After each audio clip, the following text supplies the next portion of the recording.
Yay! Hooray! We're live. Hello, everyone who is watching or watching after the fact. Welcome. Let's start out with introducing ourselves. My name is Sarah, and I am the campaigns director at Fandom Forward. I've been a volunteer for a very long time and joined senior staff last year, about a year ago. And I'm very happy to be here talking about Protect Ariel's Home with all of you. Yay! Hi, everyone. My name is Jessica, and I'm a volunteer on the campaigns team. I have been working with Fandom Forward for, I think, about 7 years now. Work with Sarah a lot on the campaigns team. And yeah, I'm really excited to be here with everyone and chat about the campaign. It's going to be great. Yes, I am so excited. This is our second event for this campaign for Protect Ariel's Home. So if anyone wants to go watch our Earth Day launch party, it was a very good time. And it was a live stream just like this. So the video is available on our YouTube channel and you can go watch it. And yeah, before I get into that a little bit and what we talked about then and what we're going to be talking about tonight, just a little intro about Protect Ariel's Home. Overall, as a campaign, what is it? Why are we doing it? We launched this campaign, as I said, on Earth Day. And we at Fandom Forward have been wanting to do some type of full-blown climate campaign for a really long time. We've done plenty of kind of one-off climate actions here and there in the past, and it's one of our commitments as an organization, so something we're very passionate about. But yeah, we've been wanting to do like a full campaign for a while. And our current MSW intern, Anariki, had a really wonderful idea. And Anariki's actually here behind the scenes with us. But yeah, they had a wonderful idea to kind of take the energy and passion that we were seeing from folks about the upcoming remake of the Little Mermaid movie. And, you know, obviously that movie has so many connections and setting and imagery of water and of the ocean. And so the idea was to harness that energy for that upcoming movie and build a campaign around it, and a campaign specifically focused on clean water access for BIPOC communities, to kind of tie in with the fact that the new movie was going to have the first Black Ariel, and celebrating that diverse storytelling and the diversity of our world and how water issues affect a diverse population of folks. So that is where the idea for the campaign came from. And if you want to learn a little bit more, you can go to our website, www.fandomforward.org/protectariel. And as I mentioned, yeah, there's the link down below. And as I mentioned, we have a launch day live stream that we already did that you can go watch. And we have some really great guests on there, some climate activists who teach us about a whole bunch of different topics, from the Colorado River Basin to tribal water rights. And we also have some Disney folks on as well. But yeah, Jessica, I think you're going to tell us a little bit more about who we're working with and where all our actions are located. Yeah, for sure. So we're really excited for all of the people that we're working with during this campaign. For example, on the live stream tonight, we'll be joined by Green Latinos. And as Sarah said, we had folks join us for our Earth Day live stream, which you should go check out. It's lovely. We're also working with Mermaids UK, which is a trans rights organization in the UK. And we've got a bunch of fellow Disney fans and content creators who, like us at Fandom Forward, are passionate about how favorite stories can have real life applications. So we've got a really good group of folks that we're working with. And for tonight, we're going to talk about how you can join in on the actions that we're doing together for this campaign. So we're going to have some guests come on to tell us about their work and how we can help support clean water in their communities. Plus, you can take a look at our spreadsheet, aka our action center, which I'm sure is either in the chat or will be in the chat. So you can see the actions that we have there, including the one we're going to do tonight, which is to send your elected officials a message about valuing the interconnectedness of water. And there's a link that'll take you to the page to fill out all your information and send the letter. So it's super easy to do. So once you do that on any other action in the spreadsheet, you just add your name and add a number to the column for the action that you're taking. And there are already some folks who have put their name and info in there so you can see as examples. But if you go to the link here on the screen, then it'll take you directly there. And yeah, we can take some action together, which I'm really looking forward to. And before I kick things over to Sarah for our first guest, just want to remind folks, speaking of the chat, happy to have everyone in there chatting and asking questions. Just know there is a little bit of a delay, about a 30-second delay for us to see the chat. So we will see it. Just hang tight for a second. And yeah, with that, I'm going to pass things back over to Sarah. Yeah, I will say one pro tip to make this even more fun for anyone watching. One of the actions in the spreadsheet is to virtually ring a doorbell when you see a fish swim up in a live stream. And that's a real thing that's actually very helpful. It's this waterway in the Netherlands that if you ring the doorbell when a fish comes up, someone in the Netherlands will come over and open this little door to let the fish through. And it's just helpful in maintaining the habitat and the clean waterways there. So my pro tip is to open that up in another window and have that live stream playing as you're watching. And if you see a fish come up, ring the doorbell. And that's just a fun way that you can take action. Some of our other actions in there are also very educational, reading something, learning more about something. So if you are, interested in just learning more in general about, topics like tribal water rights or how we use water, I've taken a look at a lot of those, and it's very fun, and I think good for all of us to learn more about water as well. So yeah, just wanted to mention the fish doorbell in case anyone wants to get that up and running while they are watching. Okay, awesome. Well, I think our first guest is ready, so we will go ahead and bring them on. Hi. Hello. How are you doing? I'm good. How are y'all doing? Good. Thank you so much for joining us tonight. Can you introduce yourself for everyone? Yeah. Hi, everybody. My name is Maritza Mendoza, she, her pronouns. And yeah, I'm excited to be here and talk a little bit more about the work that I do. Yeah, we are very excited to have you and to have gotten connected to you, and really excited to be working with you for this campaign. So before we get into Green Latinos and everything that you're doing, I always like to ask our guests, what is your personal connection to water or climate activism? How did you first get involved in this work? Yeah, I love that question. I feel like I've always been connected to water and the ocean. I think that's partially because of my mom, who made us learn how to swim, and I also just really loved playing in the water. And so I think feeling that joy led me to learn more about the ocean specifically, and then just being in school and learning more about all the different ways that we rely on our water and the food, or how we play in the water.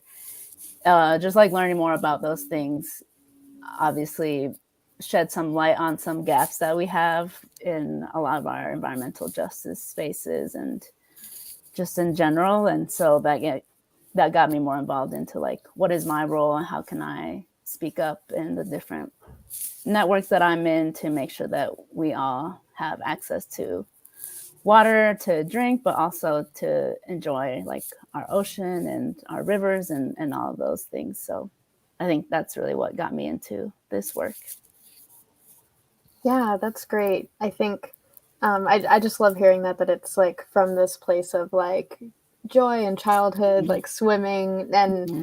you know, a lot of times I think folks who have gotten into water activism, particularly, it's because their community is lacking something. And, you know, obviously that's a very valid way to get involved as well. But it's nice to hear that for you, it came from kind of this place of joy more so. So I love that.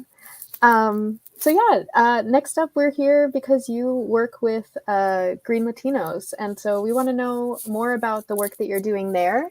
Yeah, so just that big general question to start off. I work with Green Latinos, and I'm their water equity and ocean program advocate. But Green Latinos is an active comunidad of Latino, Latina, Latina community leaders, policymakers, people in nonprofits, foundations, just across the many different fields of the environmental justice and climate justice space. And we, as Green Latinos, really come together to learn from one another, feel united in some of our cultura and some of our practices, and really try to learn and share resources so that we all have what we need to win our various environmental conservation and climate justice battles. And so Green Latinos has a variety of policy priorities, and I work mostly on our water and ocean priorities, which I can share more about. Yeah, that was going to be my next question. Is what are your priorities or goals in terms of water equity specifically? Yeah, so at Green Latinos and with a lot of our partners, we believe that water is a human right. And so we believe that, as I mentioned, all of our communities should have access to clean, reliable, and affordable water, whether it's for drinking or economic stability, community health. And also, we at Green Latinos know that water is very interconnected with a lot of what we need to thrive and live a healthy life. And so we also understand that we need to protect a lot of our water, like water habitats or like blue-green habitats, like rivers and wetlands and streams, because they do a lot for us, and we have a responsibility to do what we can, and also know that we all deserve to have access to clean water and reliable infrastructure around us. So obviously it's a big umbrella of water equity and ocean, but that's kind of just making sure that we're understanding all the ways that we could have more access to what we need to thrive. Mm-hmm. Yeah, and I'm wondering if you can like teach us all a little bit more about that interconnectedness, because you know we've called this campaign "Protect Ariel's Home," which is mostly referring to the ocean, and I know that the action that we're going to be talking about in just a few minutes is kind of ocean related, but you know all water is connected, right? Yeah. So can you just talk a little bit more about that interconnectedness, either with all these different waterways or like the different ways that you know we use water in our day-to-day life? Totally. Yeah, I think there's a lot of ways that we could talk about this, but I think if we just think about like water contamination or access to like clean water to drink, I think and specifically, like I'm thinking about like a lot of our farm worker communities or in more rural areas or areas that haven't had great investment in water infrastructure, then that means that not only does maybe the water that we have access to has a lot more pollution, but also that water will run off, you know, and will lead into our streams and eventually lead into our ocean. And then we see like issues in our ocean around maybe algal blooms that prevent other organisms from living in the water, or even just like less fish for us to eat from, you know, and to have that job. And so, yeah, and obviously I think it's because these issues are very separate. Like we do have to think about what can we do when we're closer to the coast, or what can we do when we're in more urban areas to like kind of tackle some of these water issues. But yeah, I think it's just recognizing that we are connected in various ways, and how we value water in one place. Just learning about that will teach us about maybe what is happening downstream or what's happening upstream from us. So yeah, I think that's maybe an easier entry point to understanding these interconnections. Yeah, I think that that's a great way to think about it. Not thinking, you know, too hyper locally, because anything that's happening in the water near you, like you said, can affect, you know, yeah, people. Yeah. So you have, yeah, and I think it's also like maybe we don't see it, but like wetlands or estuaries are also provide other benefits that maybe we don't see, like with storms. They do a lot to prevent flooding, or to make sure that the winds and waters that we receive is a little less. And so I think it's also sometimes with water, we don't often see, like obviously we need water to drink, and that's like an easier connection. But sometimes water, you know, it may be happening downstream. We might not really understand it or see it, but it doesn't mean that it's not present, and we can always learn more. Right. Yeah, that's a really interesting point. I wanted to ask a little bit about how the communities that Green Latinos is specifically working with are, you know, specifically affected by lack of access to clean water. You know, just so folks know, like when we're taking action tonight, who is it that we are supporting and helping gain access to clean water? Yeah, I think that's a great question. Yeah, I think specifically around Latina communities and water, a lot of our, I mentioned before, farm workers, because of the ways that, you know, their work is valued, live in areas where drinking water is twice the contamination rate as in other counties. So a lot of what the work that we're doing is to make sure that with recent investments from the federal government, from like the bipartisan infrastructure law or the Inflation Reduction Act, that a lot of that money is prioritized towards communities that you see like these higher rates of contamination, or that don't have access to like complete plumbing. And so that's how we're trying to work with our own communities and make sure that the investments coming down are going towards folks who often don't get, you know, don't get the mic and don't get heard. And then I think also just in terms of like coastal resilience, a lot of our communities are impacted by climate change right now, and do experience more flooding. And so understanding the ways that current federal, you know, programs like from FEMA, which is like our emergency response kind of arm, like how do those, what they do actually reach the communities that need support right now. And, you know, that stems from sharing information and also language, making sure that things are in multiple languages that people can understand, and you know, make own decisions on what they need. So that's a little bit about the work that we're doing. Yeah, that's great information for everyone to know, you know, while we're taking action. And I don't know if anyone else in the audience watched one of the recent John Oliver segments about farm workers, but yeah, horrifying to learn a lot of the conditions. And so to hear that like water is another, issue on top of that.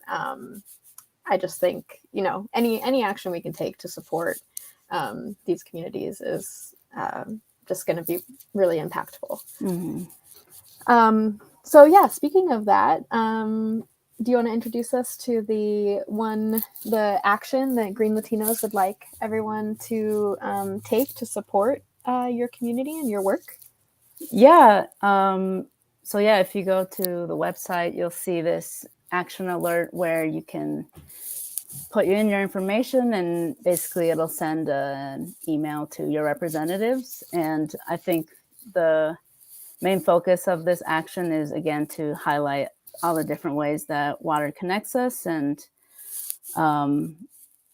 just pointing out some priorities of different ways that we can start to really value water. And obviously there's a lot of different strategies to create equitable actions in this space, but we just highlighted a few that I think are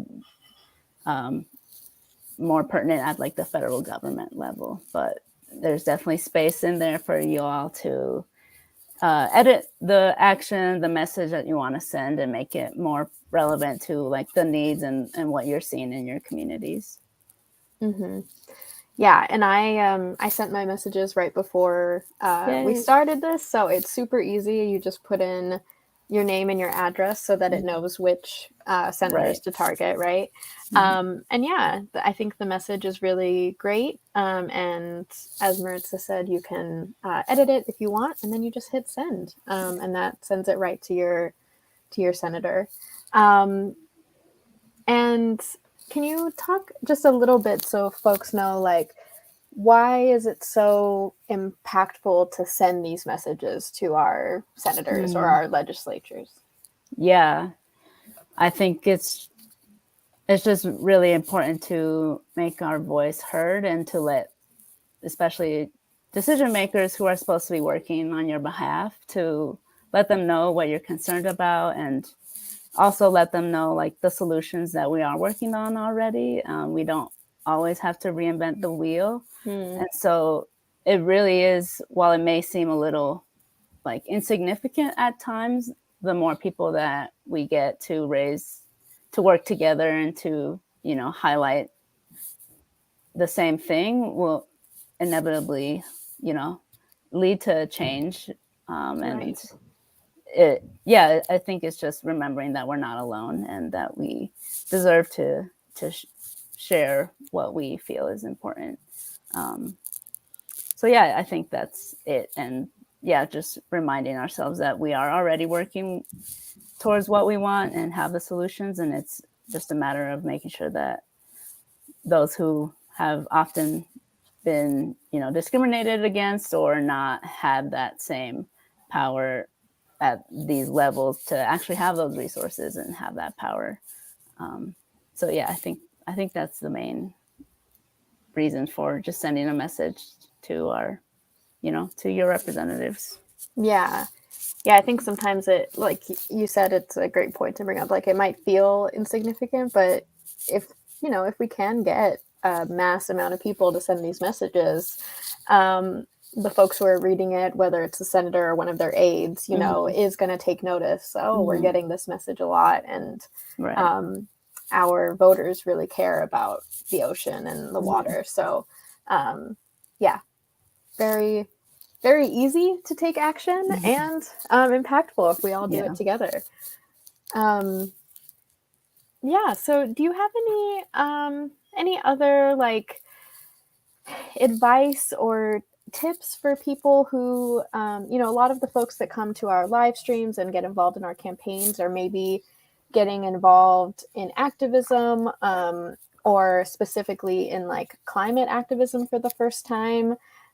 Any tips or advice for folks that are kind of new to this space? Yeah, I think one tip I have, which I constantly try to remind myself of, is to be curious and to ask questions.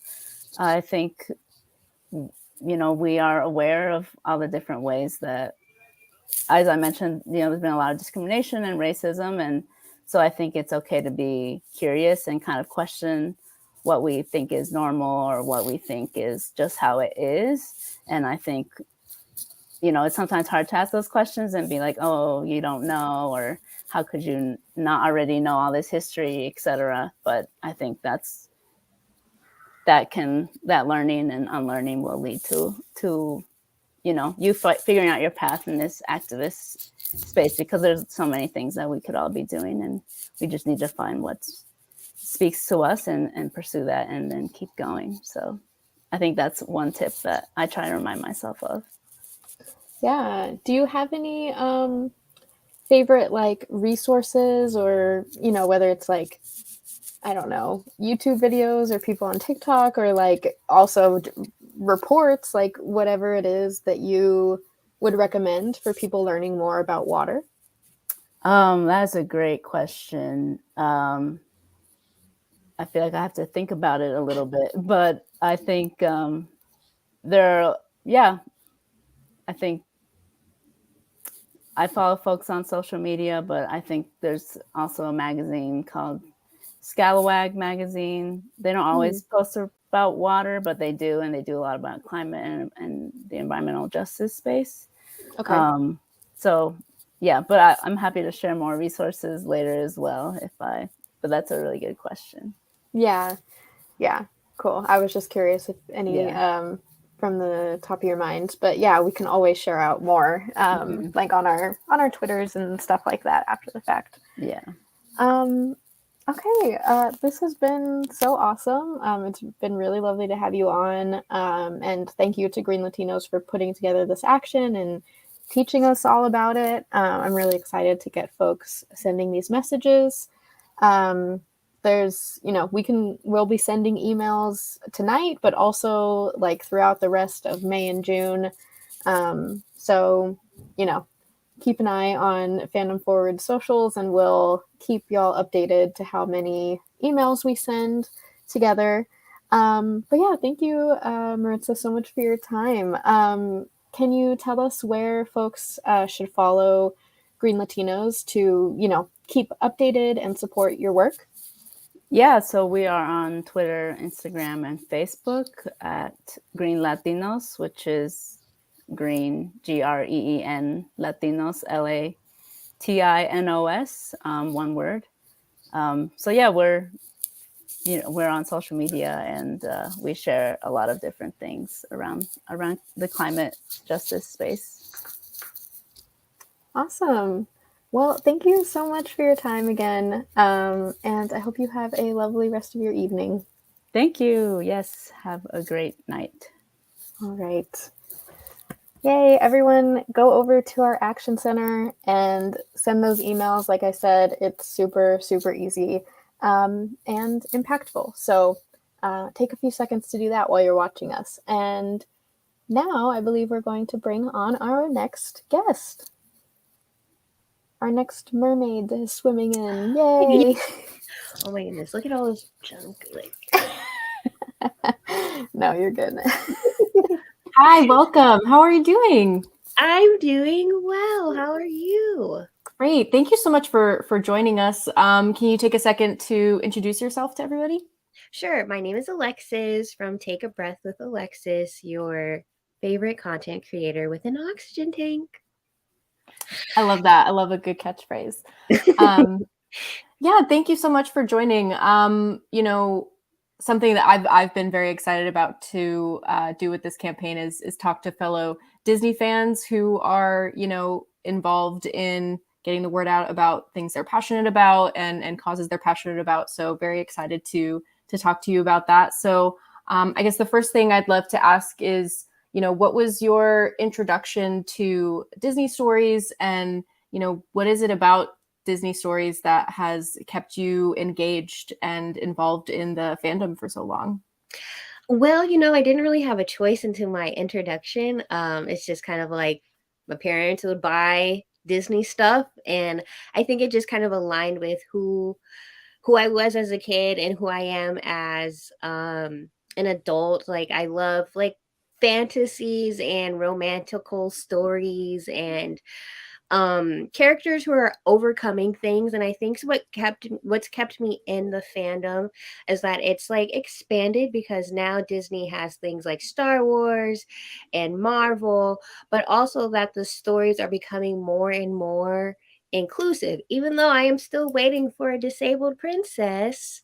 But I think that they're making strides to show what the world really looks like in these stories. Yeah, I also want to see a disabled princess. That would be so wonderful. But like you said, I think we're taking steps in the right direction, and hopefully, you know, we'll start tapping into communities that need that visibility for sure. So, you know, as you know, our campaign is all about using Disney stories like The Little Mermaid in particular, but so many others, to connect to real world issues about clean water and the fact that so many communities are lacking access to clean water. So I'm curious what, you know, Disney stories come to mind for you when thinking about water and climate change, and how, you know, Disney stories can connect to those topics. I mean, I know our theme is The Little Mermaid because it's coming up, but the first story that actually popped to mind for me was Moana. Because Moana lived in like her island and everything was perfect, and her father, the chief at the time, thought, well, if we leave things how it is, like it'll be fine. Like what's happening other places won't happen to us. And like eventually it did end up catching up with him, even though it doesn't directly have to do with water.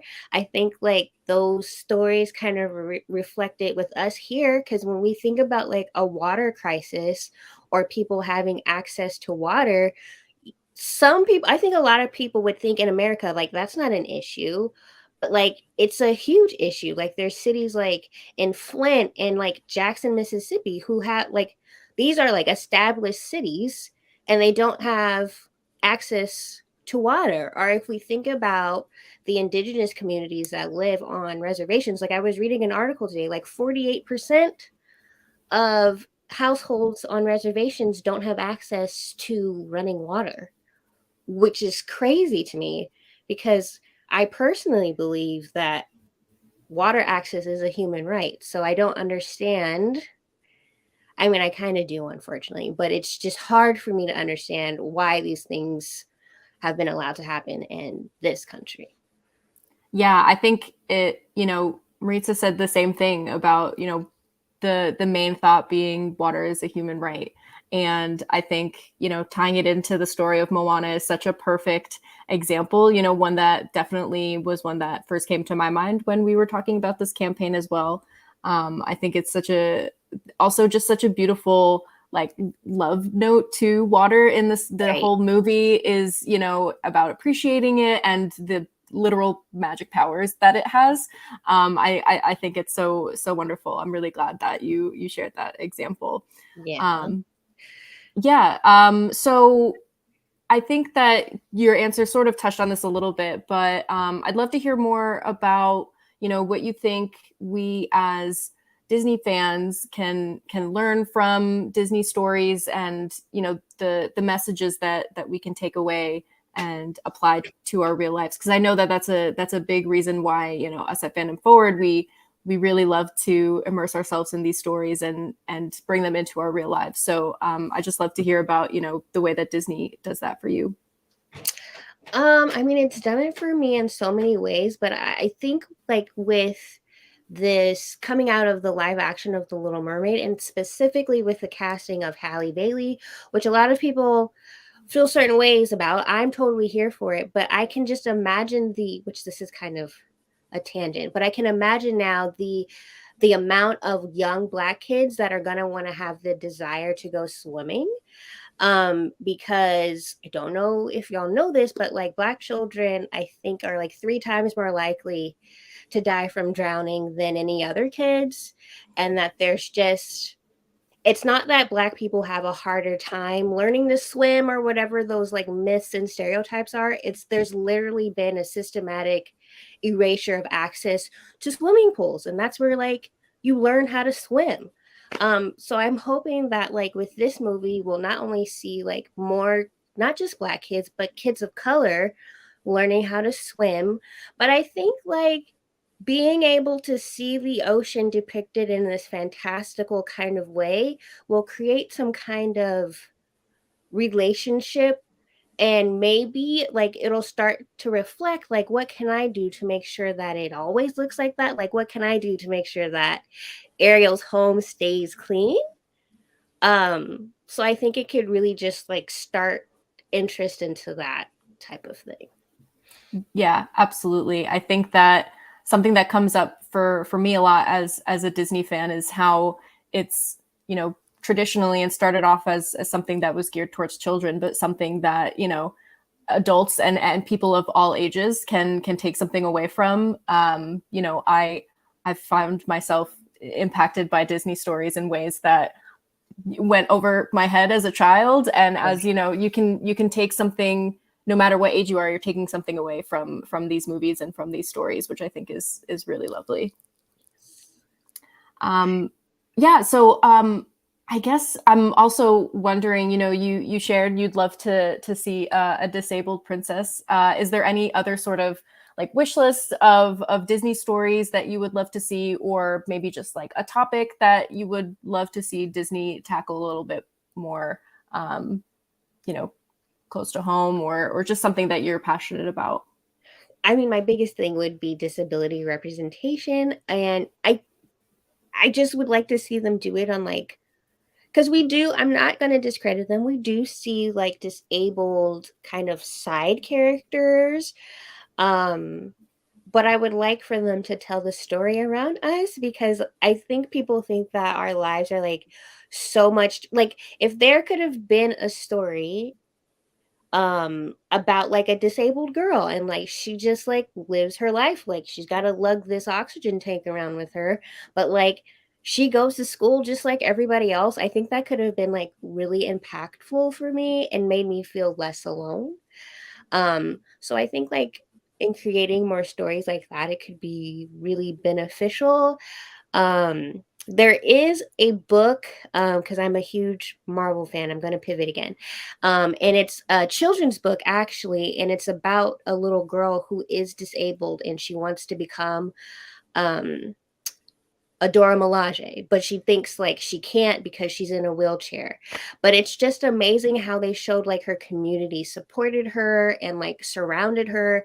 And it wasn't like, oh yeah, we'll make you a Dora Milaje. You'll be like our mascot or you'll have a desk job. Like, no, they literally like gave her a job at just the way she is, proving that like accommodations are about equity, not making things easy. We're not going to talk about that either. But like, you know, it was just like this really beautiful story. And I'm like, okay, they used a author who was of color and also disabled. And I'm like, if we could just take that and insert that into like the stories we see on screen, I think that would be like hugely beneficial. For sure. Yeah. I mean, it's like what you said about The Little Mermaid as well, you know, young people seeing that representation and the way that it can impact them so simply. I think that would be so lovely, and definitely going to reach out to find the name of that book if you don't know off the top of your head. But I'm we'd love. I'm going to hold on. Okay.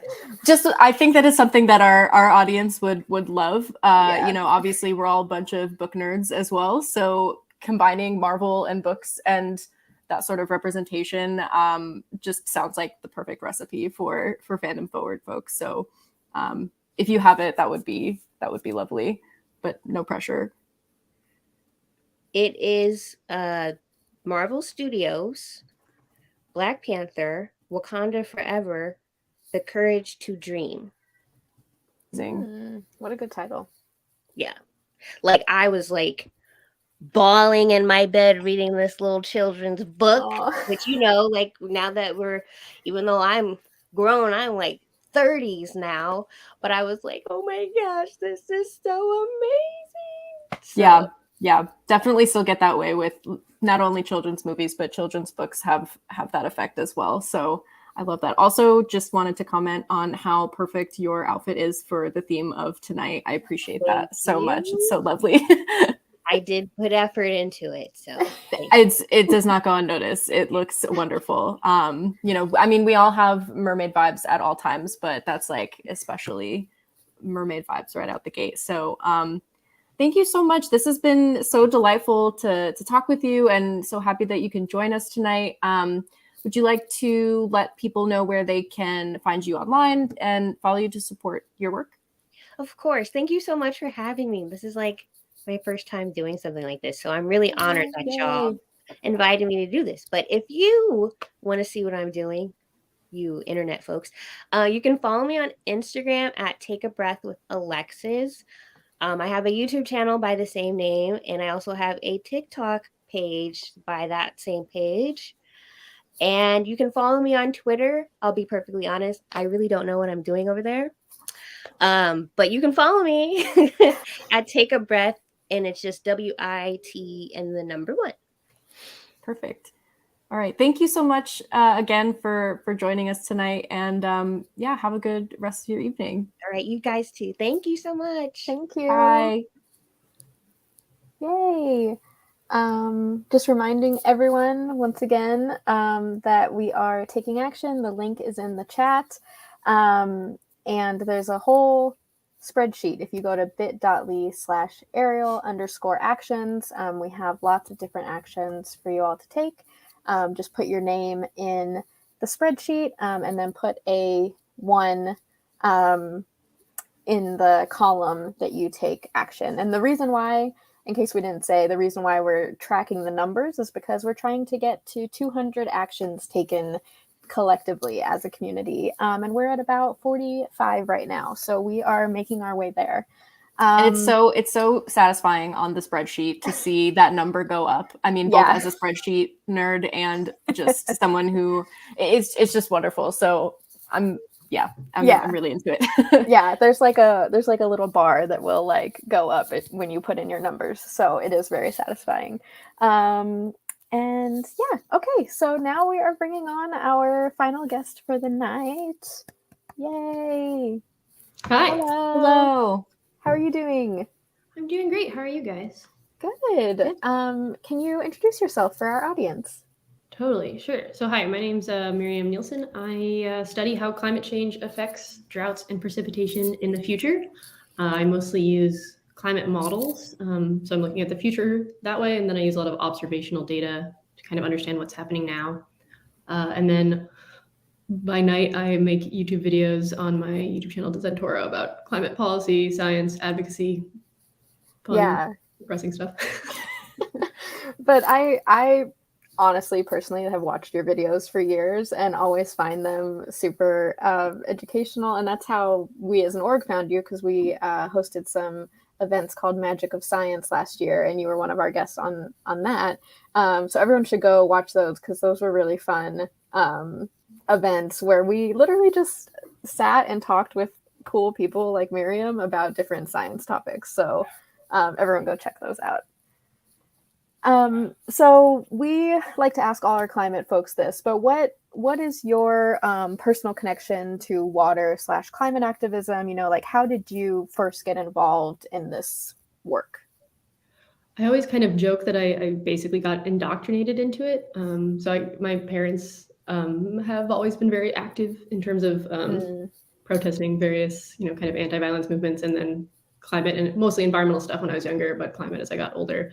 I can't really remember the first kind of like action I did, because my mom, I was like those kids that people on Twitter always get mad at them being in protest, because like I was in like a baby stroller at these things with my mom and my dad. So, but in terms of like kind of making my own decisions, I think especially water related that I go back to is I had a really phenomenal high school environmental science teacher. And she had been part of this really long-term research study on a small island off the coast of Maine. And she took our whole class there. And effectively, we were just like counting snails in a little cube in these tide pools. It was really fun, very silly. But she did a really good job of putting kind of that little experiment in context of she and her advisor had been doing this, and her advisor had been doing this for decades. And we were just like one part of this very long research study looking at how people's activities, whether it's how the temperature in the Gulf of Maine was increasing, pollution sources, introduction of non-native species, how all those were affecting these tiny snails that we were counting. And she talked about how like the species makeup had been changing over time, and then took it back to the bigger picture of like, well, why do these snails actually really matter? And that was the first time that I kind of understood it in more than just kind of like an intellectual, this is a bad thing we have to deal with sort of sense. So, you know, hanging out in tide pools. That's really cool. And you said that was a high school teacher? Yeah, it was my high school environmental science teacher, APES. Yeah, that's very cool to get like the students involved in that like hands-on way. And yeah, also we've been talking about like the interconnectedness of water a lot tonight. So interesting to think about how it, you know, not only affects other like human communities, but the effects on all different kinds of species. That's a really cool origin story. So I know you're doing your PhD on how climate change impacts extreme rain and droughts. Can you just tell us a little bit more about that? I'm sure you could talk about it since you're doing your PhD, like probably for hours, but like what's the, you know, the summary and like what do you think people should know about that topic? Yeah. So like my main question is, so I look at both droughts and extreme precipitation, would feel like they should be sort of opposites. But what I'm kind of finding and what like the research has really found is that they're extremely interrelated. So, you know, if you need precipitation to end a drought. And oftentimes when you end a drought, it's like these really torrential downpours. Like it's never just like, oh, the rain slowly creeps back up again. No, it's like a huge atmospheric river smashes into the coast of California. You get flooding. It's really impactful and dangerous for like the people on the ground. And then maybe you end a drought, maybe you don't. And so kind of my big research question is, things get warmer in the future, which is going to dry out all the soils and make droughts more likely in some places. Will those storms still be able to end droughts? And are they going to have to be like even bigger and worse to end droughts in the future? And like, what are the kind of the knock-on implications of that? And sort of the one related to that, so like I'm talking about that example is like specifically about like California and the US West Coast, which, you know, every winter gets pummeled by these huge storms. But the kind of thing I think it's worth knowing for everyone is that because of like a quirk of how the atmosphere works, as the temperatures increase, the likelihood or the amount of water that the atmosphere can hold increases for about 7% for every 1 degree, which means that locally extreme rainfall can get really, really intense. So there are very few things that kind of everyone on the planet is going to experience with climate change, aside from things getting hotter. Like that's pretty much guaranteed. The other thing is the likelihood of an extreme storm increases almost everywhere on land, which is basically where all the people are, unless you spend all days on your boats off like the coast of Europe. So basically everywhere is going to see these increased storms. And so I kind of think like, if you're thinking about how you're going to respond to personally to climate, like thinking about how you're going to respond to heat and how you're going to respond to those kind of extreme storms are the two kind of, no matter where you are, things worth thinking about. Yeah, I think that that's really good to know because it just reminds me of like all the climate deniers who are like, well, it's snowing, so like it's not climate change, you know, but to hear that like the two universal things are like extreme heat and extreme storms is really good to know as climate activists and people talking to other people about climate change. If you look at the most recent IPCC synthesis report, there's a rule here that's like, this is what happens to temperature, all the land area gets hotter. This is what happens to, you know, the wettest day of the year, all the land area gets bluer in the maps, like color scheme. Like there's nowhere that's going to escape this. Yeah, that's really good to know. And kind of on that point a little bit, are there other like big myths or like misconceptions that you come across a lot that you know want to educate folks about? It can be either about like the extreme rain and drought stuff or just like climate change in general, anything that comes up a lot. I mean, maybe I'll take the opposite tack because you brought up like deniers and how they might respond to what's happening. I think on the other side, we get a lot of folks that are understandably really scared and upset, and like there's a lot of, you know, kind of sense of doom impending.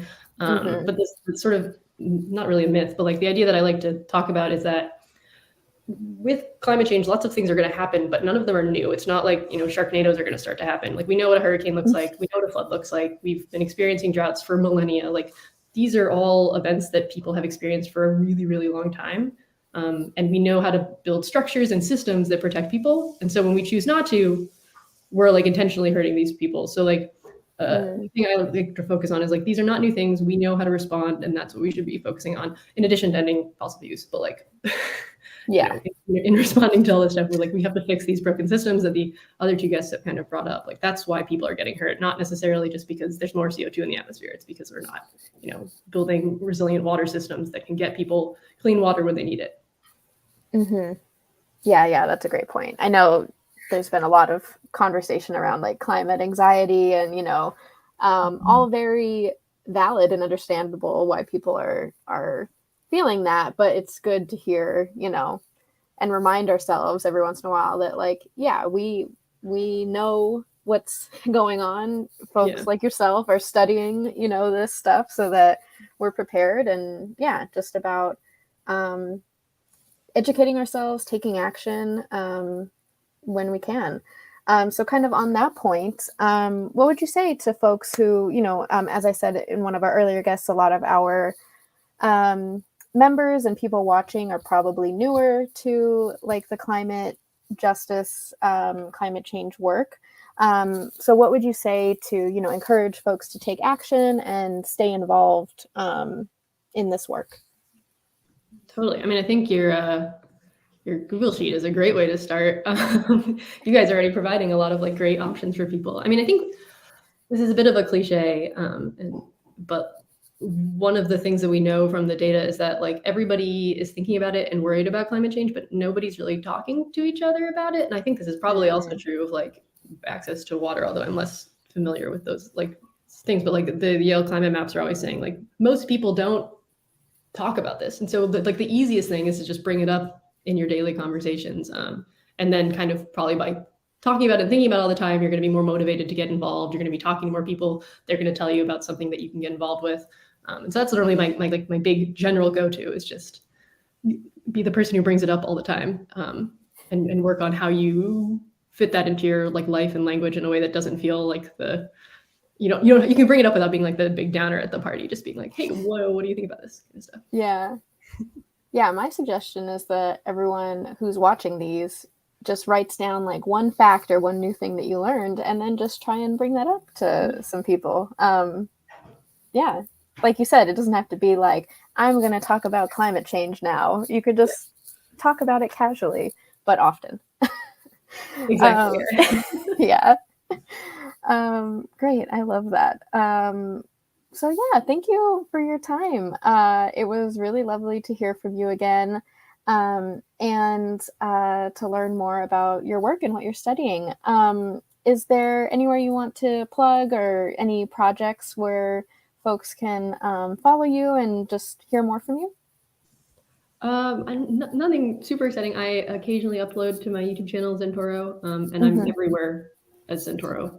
So yeah, if you search that, you'll find me on whatever your preferred social media is. I am not the most active, but if you message me, I will see it if you want to. But yeah. Okay, great. Thank you again for teaching us all a bit about extreme rain and droughts, and have a lovely evening. Thanks. You too. All right, bye. Yay! This was so much fun. Those people were such lovely guests, and I know that we put in the chat what's one thing you learned during the live stream, and I am going to do that very thing that you said and pick one fact and tell many people about it any chance that I get. Yeah, I think mine is the one from Miriam about like the two things that are going to happen to everyone in the world about climate change. Is, like, hotter temperatures and extreme rain. Because I think it's a good starting point, I think, for folks. And I think that the point of, we know what these phenomenon are, like we are familiar with what's going on. So I appreciated when she was like, it's not like a Sharknado is gonna happen or anything like that. I definitely learned some stuff that I'm going to take with me. And I'm also very excited to jump into the spreadsheet and do all my actions. once we jump off. And I know that there are a couple of people who said they were doing them throughout the stream or are going to do them later. So the spreadsheet is up, for the length of our campaign. So, but the specific action is the one that we wanted to highlight tonight. So feel free to jump on in there. And, we'd love to have people continue to support the campaign in different ways as we continue over the next few weeks, months. For example, if you are not yet a member of our book club, we are currently reading The Surface Breaks by Louise O'Neill, and you can join at this link. And it's a Little Mermaid retelling that we're going to be discussing next month. So very fitting and excited about book club. And as always, you can donate at fandomforward.org/donate so we can, continue doing all this fabulous work together. And we also have our next event available to sign up for, which is on June 1st, where we'll be launching a very exciting partnership with Mermaids UK.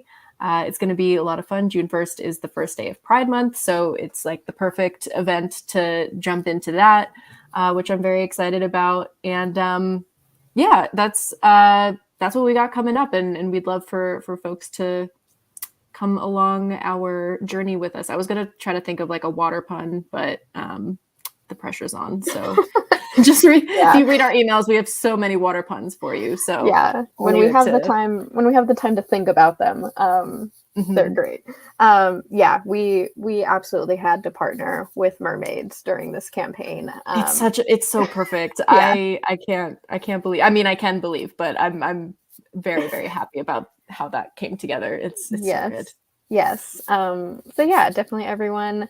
Our events in June, as Jessica said, are all going to be like Pride Month related. So we're still going to be talking about climate and all these actions, but also, intersectionality. These issues affect everyone and marginalized groups like in particular ways. So we're going to be talking about some queer issues as well in June. I think that interconnectedness is like the very big theme of our stream tonight. That's like the main thing that keeps coming up, which is not not a surprise, but definitely like that theme.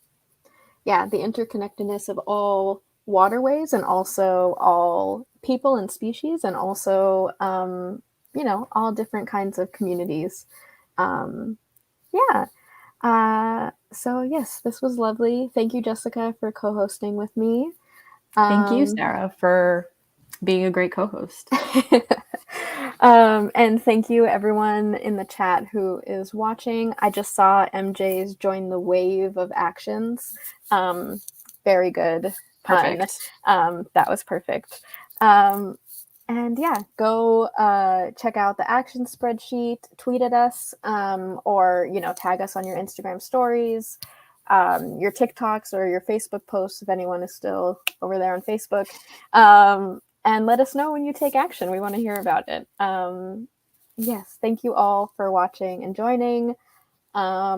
And I was just going to try Happy Mermaid. There's my pun. Nailed it. Oh, perfect. We have 2 more weeks to use that one. So you're good.